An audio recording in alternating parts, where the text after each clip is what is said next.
Our third game we're going to talk about here is called Mogul. What you got for us, Matt? Yeah, it's designed by Michael Schacht. The art was by Marcel-André Casasola Merkle, and it's published by Rio Grande Games. Mogul, from what I understand, I was told this, I didn't actually research it, but it's where No Thanks came from. The whole bidding mechanism of No Thanks came from this game, from what I understand. Correct me if I'm wrong at MeepleCore@gmail.com. But anyway, so in Mogul, you're basically trying to collect stocks and sell stocks at the right time. And by the end of the game, whoever has the most money wins, unlike No Thanks. What happens is one of the cards is going to be revealed from the deck. And you're going to play the game until that deck is fully gone. Same concept. The thing is, those cards are from different colors. I think there's like 7 different colors. And there's a certain amount of each color. So one color may only have 6 cards, where one of the other colors might have like 10 cards or whatever. I don't remember the exact amount of cards of each color, but that's essential. Some of them are rarer than others. Anyway, a card flips out, and then each player is going to take one of their bidding chips and stick it into this little wooden bowl and say, I want that card. Next person's going to say, I want that card. And it keeps going around and around and around. Eventually, somebody says, you know what? It's getting really expensive. I'm out. When you pass, you collect all the money that's in the bowl, and you're out. Keeps going again and again and again. And eventually the last player who is out gets to do one of 2 actions. They can either take that card, and everybody starts with one of each color, by the way. You take that card and you put it in front of you, and now you own that stock, another copy of that stock. Or you can do the special action that's on that card, in which you can either sell stocks of the color that it shows. So if you get a blue card, I think the color on the blue cards is gray. I think. Yeah. And so like you can sell all your gray stocks, or you can place one of your depots. You got, I think 5 or 6 of them onto the map in the middle of the board. And we'll come back to that. That's more of an in-game scoring thing. And so the second person, or the second to last player who went out, not just the last player, also gets to perform one of the actions, but the opposite of what the first player did. So if I pick the card and Matt was second to go out, he gets to do the special action where he gets to sell the gray stock or place a building on the gray track of the board. And then when a card comes out, you also get paid $1 per stock you have, I think. Is it $1 per stock you have, or is it equal to... you get payouts. So... I don't remember. I thought it had something to do with the track, but that doesn't make sense on the different colors, though. Well, I mean, it's not a big deal. You get money when a card comes out. So you want to have color of that stock. No, you're right. The track... Yeah, it's for in-game. Symbolizes I'm thinking of the points. You move up points on when the color comes out. Yeah. Yeah, if a blue card comes out, you get money based on how many blue cards you have in front of you. So that's why you want to collect more of them. And eventually, say for instance, you know that there's only one blue card left, you might want to try to sell your stock, because it's equal to however many cards are out. So if say I had 3 blue cards, Matt had 1, and somebody else had 2, that's 3, 4, 5, 6 blue cards. Each one is worth $6 a piece. So if you sell your blue, I'm going to get 18. And now it makes your all stocks even worth less, because now there's only 3 out instead of 6. Anyway, when the deck is ran out, each player gets $1 for all the cards they have left, which is not worth it. You also get $1 for every 5 bidding chips you have. And the last thing is, on that track, the reason you've been putting those depots out on the colored tracks is they are worth however many that you have on that track. So if you have 3 on the gray track, each one of those is worth 3, so it's 9 points. Mm-hmm. Same thing for the other colors. Whoever has most points is the winner.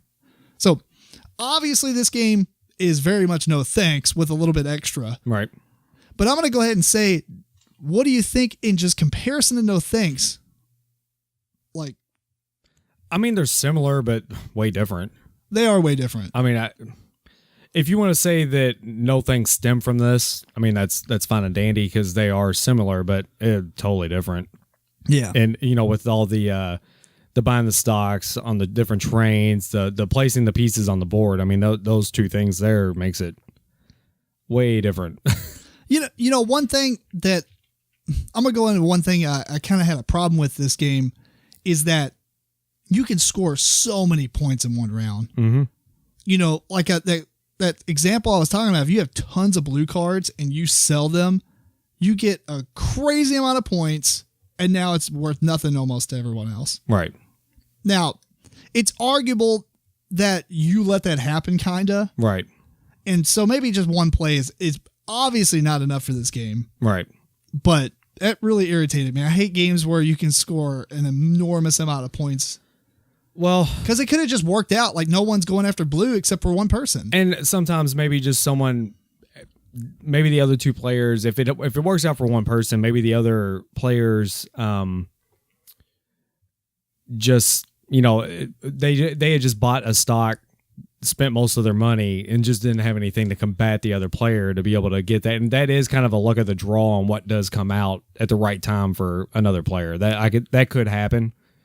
That's true. Where the other two players are depleted, and then now one player's got a bunch of money, and now he just gets to go rampant for a little bit, and three colors come out the same, and he just gets to sit there and get all three of them because the other players don't have the money. Yeah, and we did say that, or you're leading on to the fact that we played with three players. Yes, and we did. The game plays up to 5, so maybe having 5 players would actually be better because you would have more people to contest against the same colors. It would get spread out a little bit. Yeah, and in a 3-player game, it's really, you know, once you do one spin, you're kind of out for a next round or so. Right. And you might be like lucky for that one card to come up that you need or whatever.